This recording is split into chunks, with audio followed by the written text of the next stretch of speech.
세계사에서 한국전쟁은 무엇일까? 전 세계를 긴장시켰던 제2차 세계대전과 베트남 전쟁 사이에 일어난 소규모 전쟁에 불과했을까?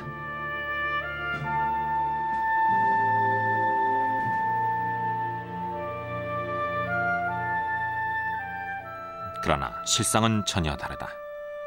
아시아의 패권을 놓고 벌어진 피비린내 나는 전쟁이었으며 혹독한 추위와 지칠 줄 모르는 적에 맞서야 했던 처절한 전쟁이었다.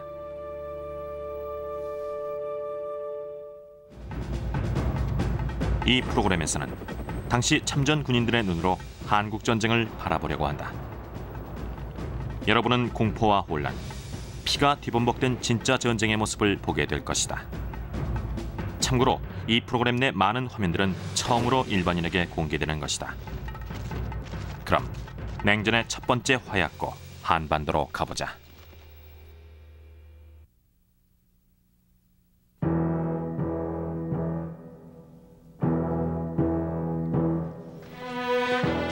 (1950년 4월) 한국전쟁이 일어나기 2달 전인 이때 한반도에는 이미 전쟁의 먹구름이 들이오기 시작했다.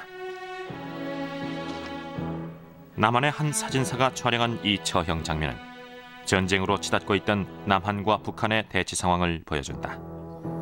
처형당하는 사람들은 북한에서 내려온 간첩들이다.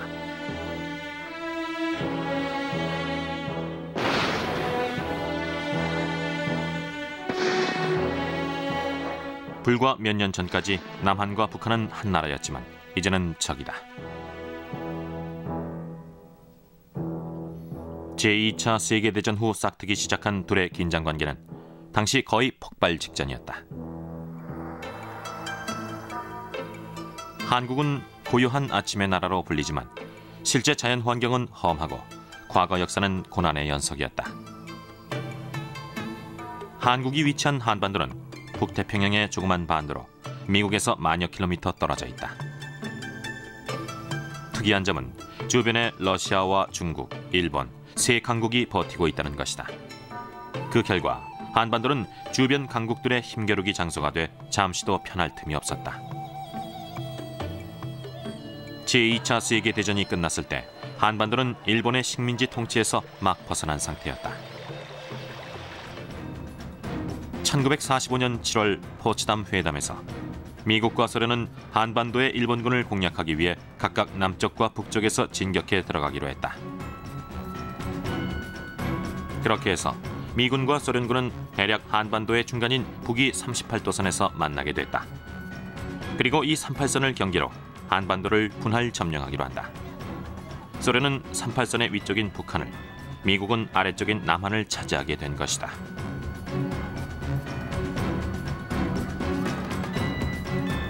이후 1947년 미군과 소련군이 철수할 때 남한과 북한에는 전혀 다른 정부가 들어섰다.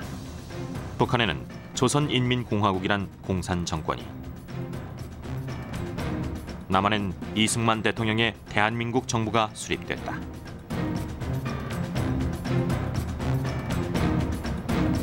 남한과 북한은 서로 상대를 없애려고 했다. 대립은 격화됐고 38선 부근에서는 이미 수차례 교전이 벌어졌다.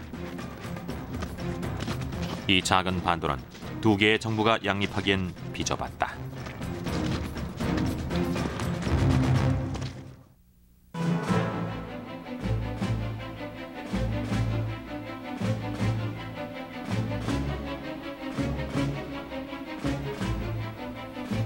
(1950년 6월 25일) 새벽 4시 북한군은 38선을 넘어 남한을 침략한다.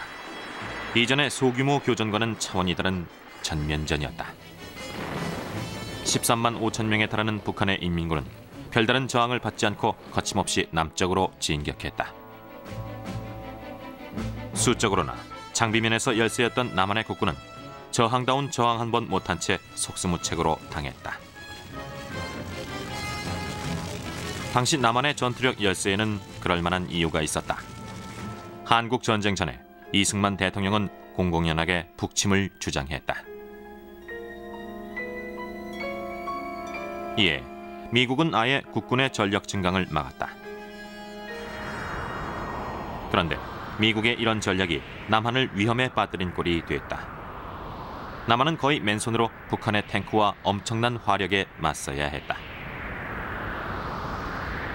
결국 전쟁 발발 이틀 만에 38선에서 50여 킬로미터 떨어진 서울이 북한에게 넘어가고 만다.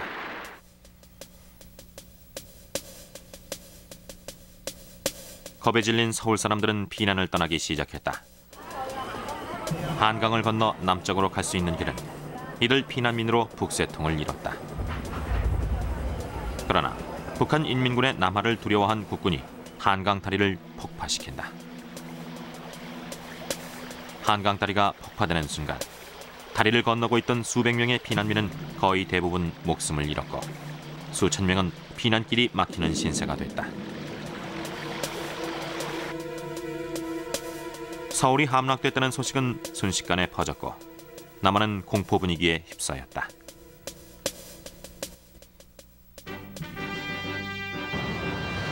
북한은 자신들이 남침할 경우 미국이 간섭하지 않을 것이라고 판단했다.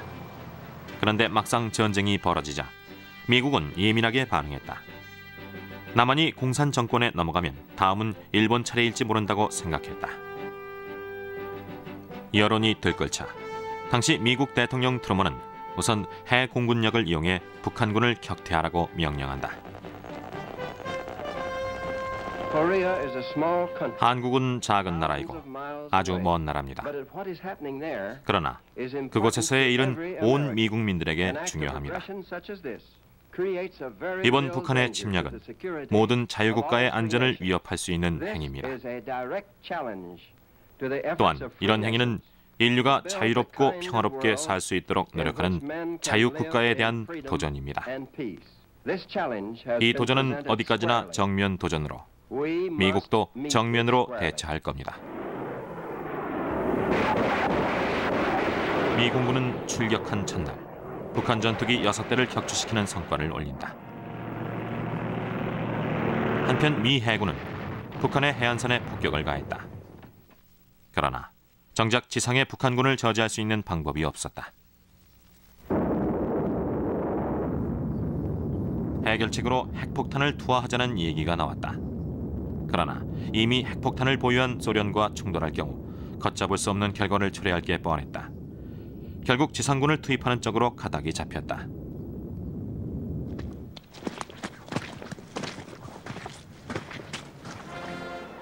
트루먼 대통령은 유엔에 국제경찰로서 북한을 저지해달라고 요청했다. 유엔이 무법적인 침략 행위를 저지하기 위해 즉각적으로 조치를 취하고 이 조치에 전 세계의 자유국가들이 즉각적으로 호응할 때 국가 간의 체계를 세우려는 인류의 노력이 결실을 맺을 것입니다.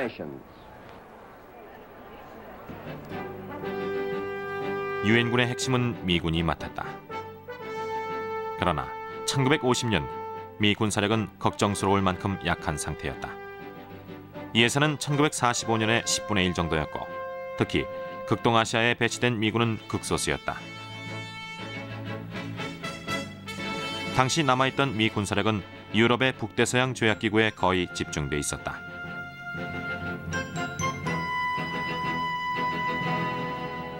극동군 총사령관이자 제2차 세계대전의 영웅이었던 메가더 장군이 유엔군 총사령관으로 임명됐다. 당시 메가더 장군은 아시아 지역에서 미국을 대표하는 인물이었다.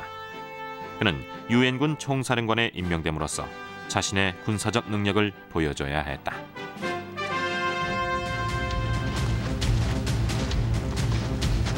제일 먼저 급파된 스미스 중령의 특수임무 부대는 급박한 전쟁 상황을 온몸으로 느낄 수 있었다. 7월 초 스미스 특수임무 부대는 오산 부근에서 남쪽으로 진격하는 북한군을 발견했다. 즉시 산속에 숨었다가 북한군이 다가오자 가지고 있던 모든 화력을 동원해 저지 작전에 들어갔다.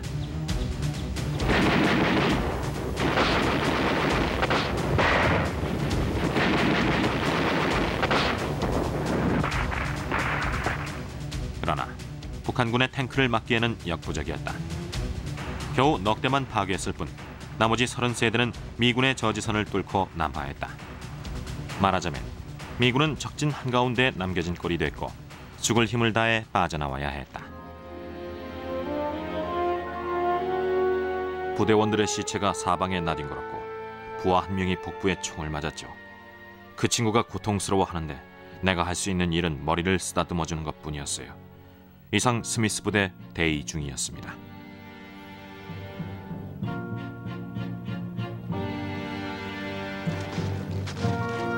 이 오산 전투를 통해 유엔군의 임무가 단순한 국제경찰이 아니라 전쟁에 적극적으로 개입해야 한다는 점이 명확해졌다. 뒤이어 몇 주 동안 미 제8군 소속의 지원부대가 도착했지만 손바닥으로 강물을 막는 격이었다. 북한은 부산 근처까지 진격해 내려왔고 유엔군은 조금만 더 밀리면 바다로 뛰어들어야 할 형편이었다. 당시 유엔군의 전략은 북한군을 상대로 지연작전을 펴는 것이었다. 남진 속도를 둔화시키고 방어선을 구축하면서 시간을 벌려고 했지만 쉽지 않았다. 계속해서 북한군에게 밀려 후퇴를 거듭했다. 7월 20일 결국 금강전선마저 무너지고 남한은 한쪽 구석에 몰리게 됐다. 누가 봐도 유엔군의 참담한 패배였다.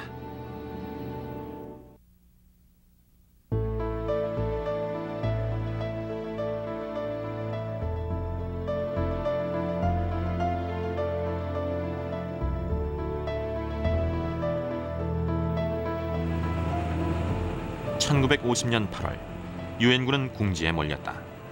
한반도 최남단 부산에서 불과 100여 킬로미터 떨어진 지점까지 밀려난 것이다. 이제 부산을 지켜주는 마지막 울타리는 낙동강으로 이 방어선마저 무너지면 끝장이었다. 유엔군의 낙동강 방어선은 불안정했다. 미식 축구장 100개 정도의 전선을 방어하려면 3,600명의 사단 병력이 필요하다. 그런데 낙동강 전선은 150개의 미식 축구장을 몇 개 대대가 지키는 격이었다. 수적 열세보다 더 심각한 문제는 바닥에 떨어진 사기였다. 유엔군은 평화 유지 임무를 수행하다가 갑자기 치열한 전투 현장에 투입돼 상당수가 전장 공포 증세마저 보였다. 화가 난 미 제8군 사령관 워커 중장은 이런 사실을 메가더 총사령관에게 직접 보고했다.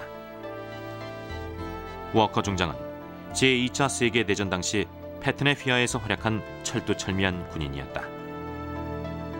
그는 7월 29일 낙동강 전선을 사수하라는 명령을 내리고 여기서 더 후퇴하면 장례식을 치러주겠다고 말했다. 사방에 적들이 깔린 상태에서 워커 중장의 부대가 한 가닥 희망을 거는 것은 우세한 화력이었다.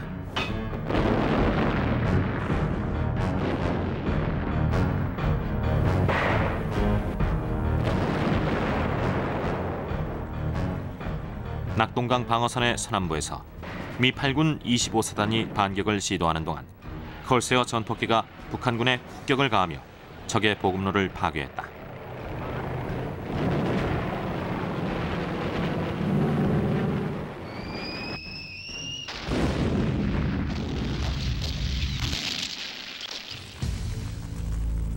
그러나 그 와중에 미군 지원 포병대대가 북한 인민군의 공격을 받는다. 피아가 뒤섞인 상황에서 미 포병대대는 무참하게 당하고 만다.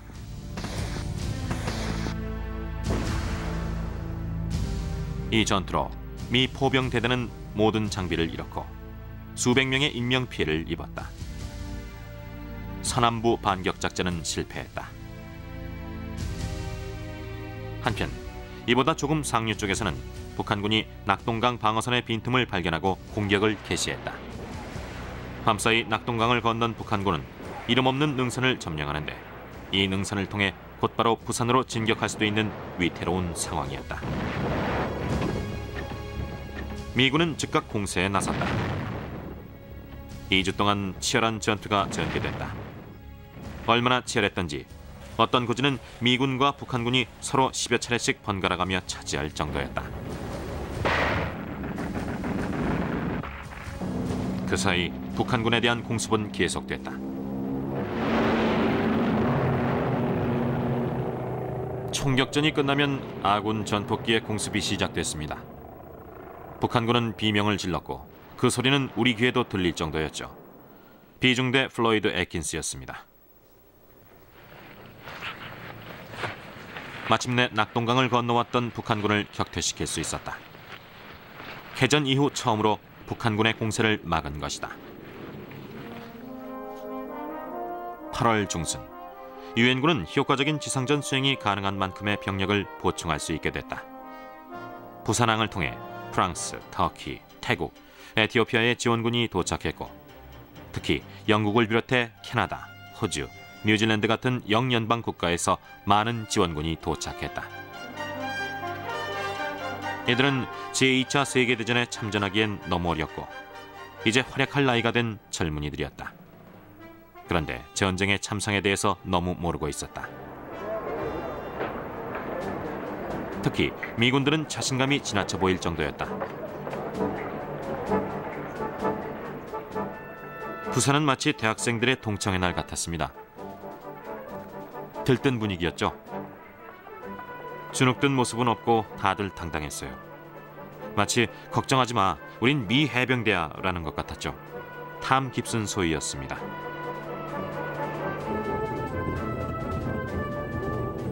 새로 도착한 미군들 중에는 흑인 신병들도 많았다.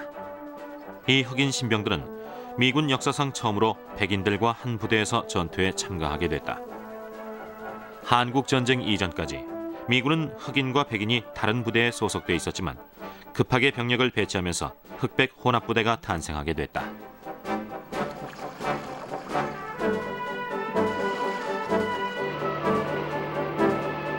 전쟁터에서 피부색은 중요하지 않았다. 이들은 전투 중에도, 휴식 중에도 잘 뭉쳤다. 8월 공세에 실패한 북한군은 9월 1일 다시 낙동강 방어선 전역에 걸쳐 대공세를 시작한다. 그러나 북한군은 지칠 대로 지친 데다 보급로가 차단돼 공세를 오래 유지할 수 없었다. 패배의 그림자가 들이오기 시작한 것이다.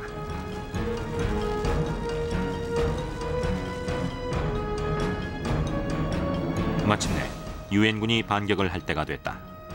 그리고 그 반격의 장소는 메가더 총사령관이 알고 있었다.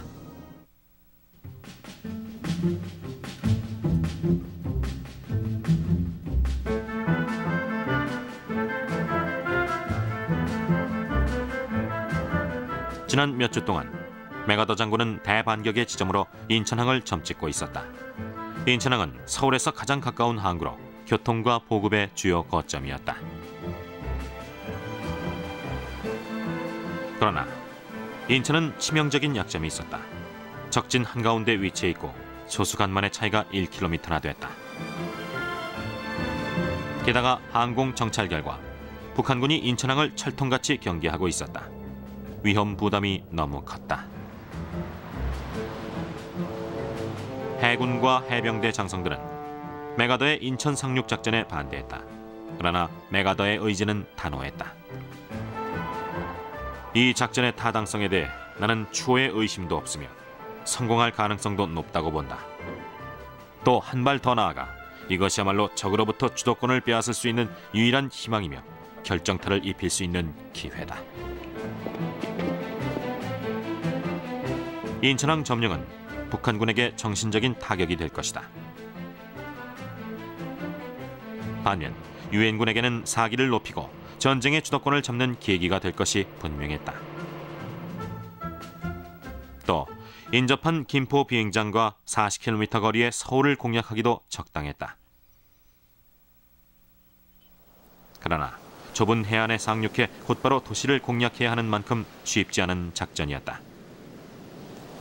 작전이 성공하려면 보통 군대로는 어림없었다.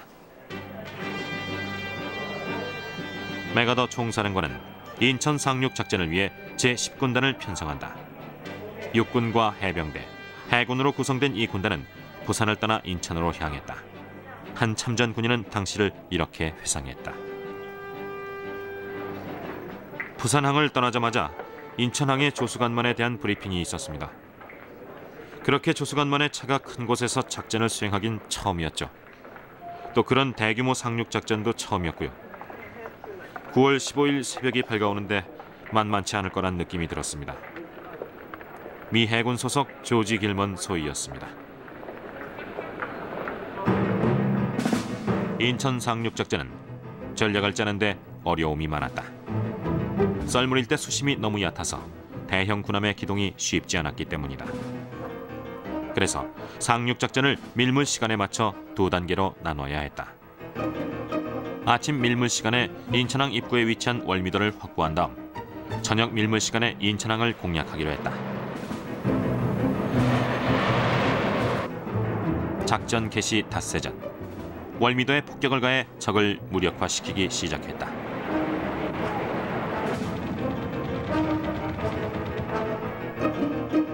그리고 이틀 전 상륙정이 합류했다.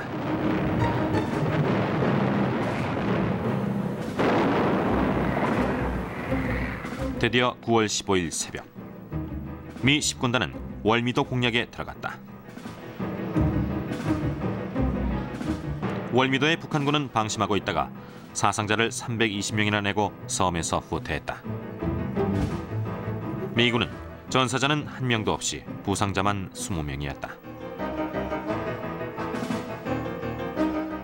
월미도 점령 후 다음 밀물까지 11시간 동안 10군단의 보병들은 휴식을 취했고 콜세어 전폭기들은 인천 시가지에 융단 폭격을 해댔다.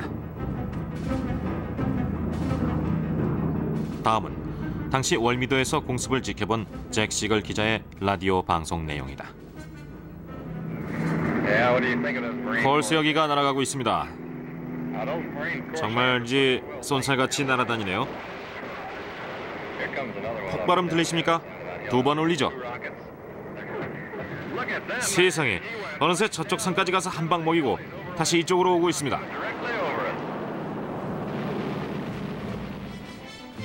어둠이 깔리자 본격적인 인천 상륙작전이 시작됐다.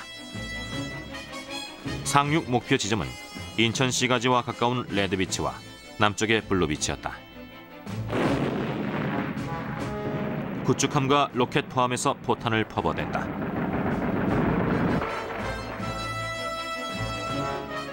상륙정들은 속속 해변으로 향했다.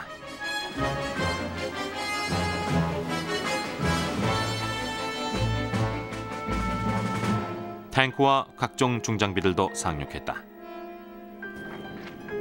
보병들은 해안에서 인천항 탈환을 준비했다. 작전 개시 1시간 30분 만에 레드비치를 완전 장악하고 인천 시가지로 들어갔다.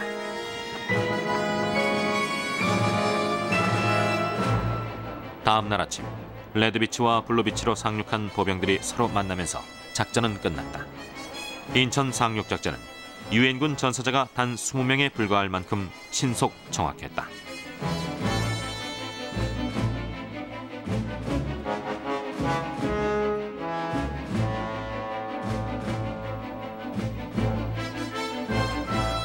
메가더 총사령관의 도박은 성공했고 그 성공에 가장 기뻐한 것은 그 자신이었다.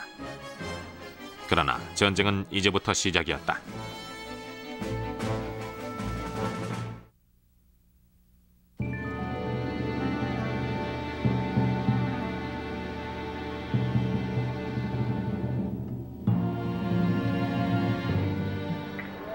유엔군의 인천 상륙으로 남한에 있던 북한군은 큰 타격을 입게 됐다. 당시 북한군은 낙동강 전선에서 총력전을 펼치고 있었고 유엔군의 인천 상륙은 전혀 예상치 못했다. 게다가 낙동강의 북한군은 인천 상륙 작전이 끝난 뒤로도 일주일 동안 이 사실을 통보받지 못한 상태에서 전투에 임했다. 뒤늦게 이 사실을 알게 된 북한군은 겁을 먹고 즉시 퇴각하기 시작했다.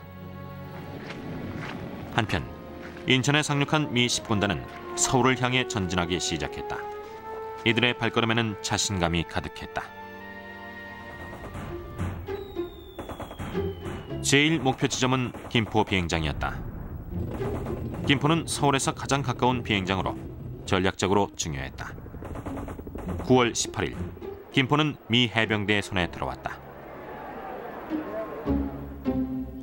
그 후 해병대의 콜세어기가 김포 활주로에서 이륙해 서울을 폭격했다. 서울 수복에 신호탄이 울려 퍼진 것이다. 서울 수복 작전은 세 갈래로 나뉘었다. 우선 제5해병사단은 김포를 통해 바로 한강을 건너 서울의 서쪽 시가지를 공략하기로 했다. 한편 제1해병사단은 서울 남부의 교외 지역을 점령하고 서쪽 시가지에서 제5해병사단을 만나기로 했다. 마지막으로 낙동강 방어선에 미 육군 제7사단이 올라오면서 동쪽에서 발생할지 모르는 북한군의 증원을 차단한다.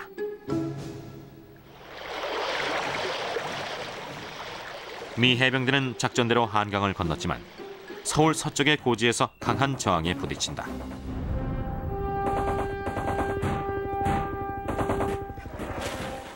북한 인민군은 꿈쩍도 하지 않았고 치열한 접전으로 미 해병대는 큰 타격을 입었다. 포대와 전투기가 사흘 동안 지원 사격을 했다. 또 화염 방사기까지 동원됐다.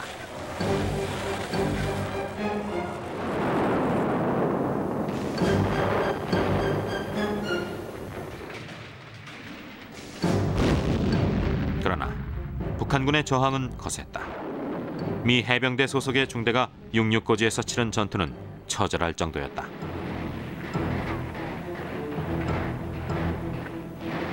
이 해병 중대는 참호 속의 북한군을 상대해 총검을 들고 백병전까지 치러야 했다.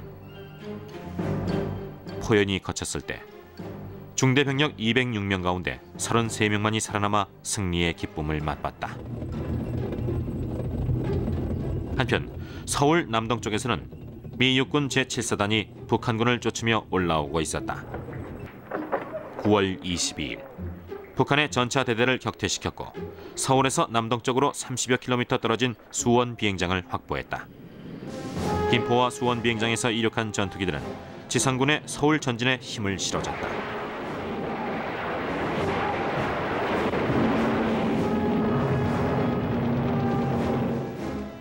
(9월 24일) 유엔군은 서울 주변의 고지를 점령했다. 그때 광경을 잊을 수 없어요. 아래 펼쳐진 도시 곳곳에서 연기가 치솟고 건물은 불길에 휩싸여 있었죠.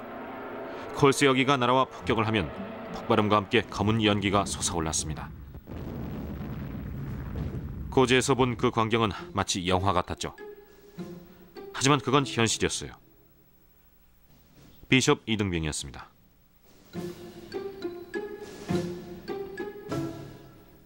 다음 날인 9월 25일 북한군은 서울에서 퇴각하고 3개월 만에 서울은 수복됐다.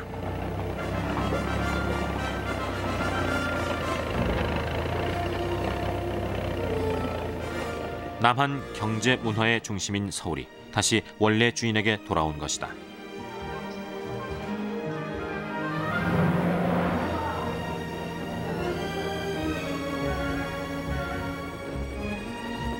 (9월 29일) 이승만 대통령과 메가더 총사령관이 참석한 서울 수복 기념식이 거행됐다. 이 기념식은 전 세계의 유엔군의 국제 경찰로서의 위상을 알리는 자리이기도 했다. 그러나 기념식 중간에도 멀리 저격병들의 총성이 들려 위험이 완전히 사라지지 않았음을 경고했다.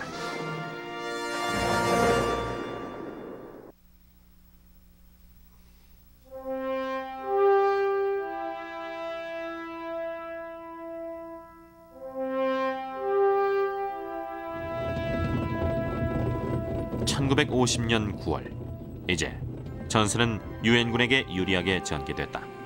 마치 노르망디 상륙 작전 후 연합군의 모습을 보는 것 같았다. 우선 목표는 38선까지 진격해 예전의 군사 분계선을 회복하는 것이었다. 마침내 10월 1일 남한의 국군 사단이 제일 먼저 38선에 도착했고 그 여세를 몰아 계속 북진했다. 일주일 뒤에는 유엔군도 38선에 도착해 북진 명령을 기다렸다.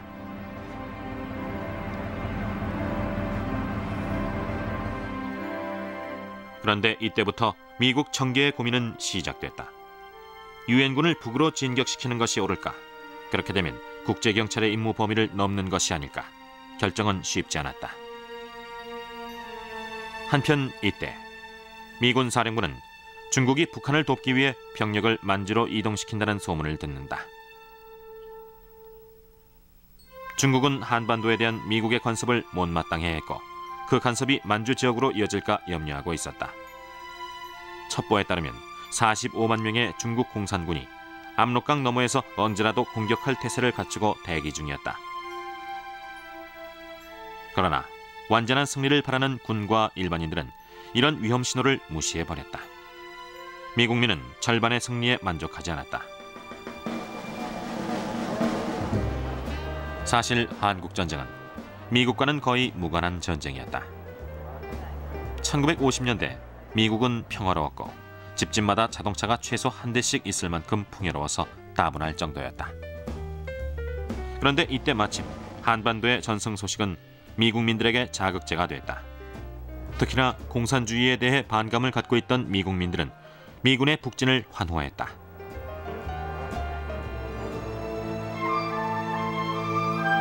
전쟁터가 북한으로 옮겨지면서 남한 사람들은 일상생활로 돌아갔다. 결혼식과 장례식도 치르고 시장도 열렸다. 또 지난 넉 달 동안 전쟁이 남긴 상처를 복구하면서 이승만 대통령이 늘 다짐했던 한반도의 통일을 기대했다. 그 기대는 오랜 세월 외세의 간섭과 침입에 시달렸기 때문에 더욱 간절했다. 한국은 과거 때로는 중국, 때로는 일본, 때로는 러시아의 간섭을 받는 수모를 겪었다. 심지어 이들 나라의 지배를 받기도 했다. 그 가운데서도 중국은 1000년이 넘게 한반도에 영향력을 행사했다. 그래서인지 두 나라는 불교와 벼농사를 짓는 등 문화적으로 비슷한 점이 많다. 그러나 1950년 이 두 나라의 정치 체계는 완전히 달랐고 한국전쟁은 이를 확인하는 자리가 됐다. 남한의 국군과 중국의 공산군은 그 어느 때보다 격렬한 충돌을 앞두고 있었다. 북한의 수도 평양으로 가는 길은 거칠 것이 없었고 유엔군은 각 부대별로 누가 먼저 평양에 도착하는지 경쟁했다. 북한은 평양 근처에 저지선을 구축했지만 유엔군의 파죽지세의 공격을 막아내지 못했다. 미 제8군은 38선을 넘어 북진한 지 열흘 만에 평양 입구에 도착했다. 뻥 뚫린 길을 바라보며 미군들은 몹시 들떴다. 메가더 총사령관이 추수감사절을 고향에서 보내게 될 거라고 했고 우린 그 말을 믿었어요. 사기가 하늘을 찔렀죠. 카디널 이등병이었습니다.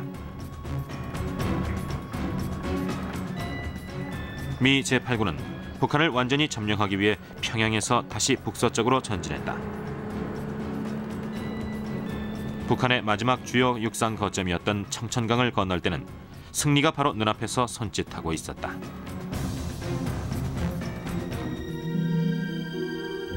그러나 건너편에서 이들을 기다리는 것은 100여 구의 미군 시체였다. 궁지에 몰린 북한이 최후의 발악으로 미군 포로들을 죽인 것이다. 10월 24일 유엔 결의안에 따라 메가더 총사령관은 압록강까지 진격할 것을 명령한다. 완전한 승리가 곧 손에 잡힐 듯했다. 그러나 압록강에서 이들을 맞이한 것은 완전한 승리가 아니었다. 수십만 명의 중공군이었다.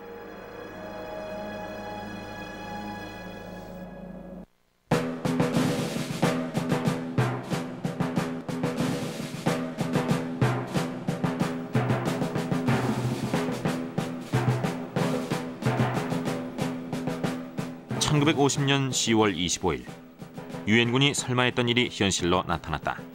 압록강으로 진격하던 유엔군 앞에 갑자기 셀 수 없이 많은 중공군이 모습을 드러낸 것이다.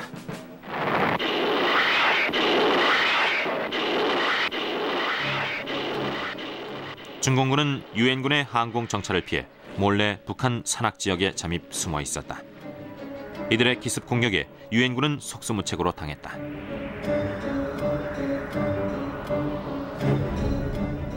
당시 유엔군의 방어책은 항공 지원뿐이었다. 사방에서 몰려나오는 중공군에 맞서 필사적으로 싸웠지만 대부분 전사하고 만다. 이 소식이 알려지면서 몇 시간 전까지만 해도 하늘을 찔렀던 유엔군의 사기는 급속도로 땅에 떨어졌다. 생존자들은 중국말을 들었다 그러고 우린 어떻게 된 일인지 몰랐어요. 할로윈 때였는데 날은 춥고 우린 꽁꽁 얼어 있었죠. 앞이 캄캄했어요. 제19 보병대 하포였습니다. 승전 퍼레이드를 준비하고 있던 극동사령부는 중국이 전면적으로 전쟁에 개입한 것은 아니라고 생각했다. 그래서 워싱턴에 압록강에 중국 수비대와 작은 마찰이 있었을 뿐이라고 보고했다.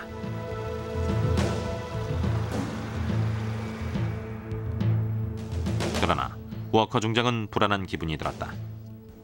휘하 부대원들을 전부 청천강까지 후퇴시킨 다음 상황을 다시 알아보라고 지시했다. 그런데 일순간 중공군이 자취를 감춰버렸다. 산속으로 들어가 숨어버린 것이다.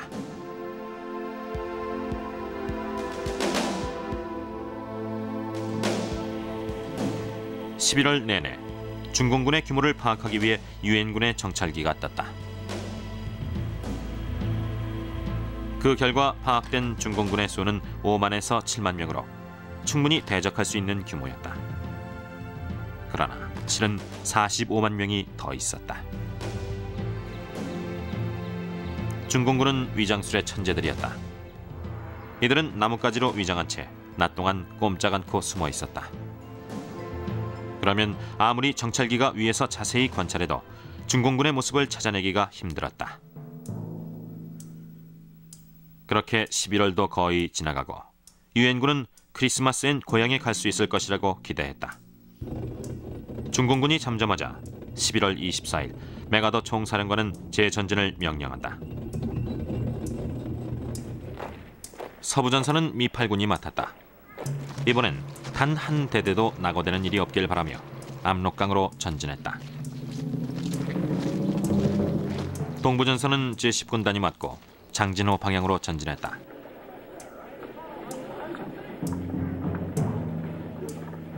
첫날의 성과는 그다지 나쁘지 않았다.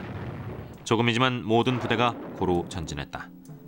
그러나 다음 날 전세는 뒤집어졌다.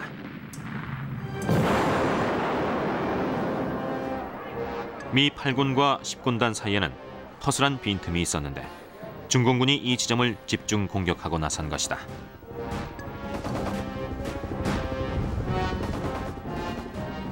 유엔군의 전선은 두 동강이 나고 말았다. 재전진 사흘 만에 유엔군은 전면 후퇴하는 처지가 됐다. 그러나 두 동강 난 것은 유엔군의 전선만이 아니었다. 혹독한 겨울과 무자비한 공산군 앞에서 유엔군의 사기도 두 동강이 났다.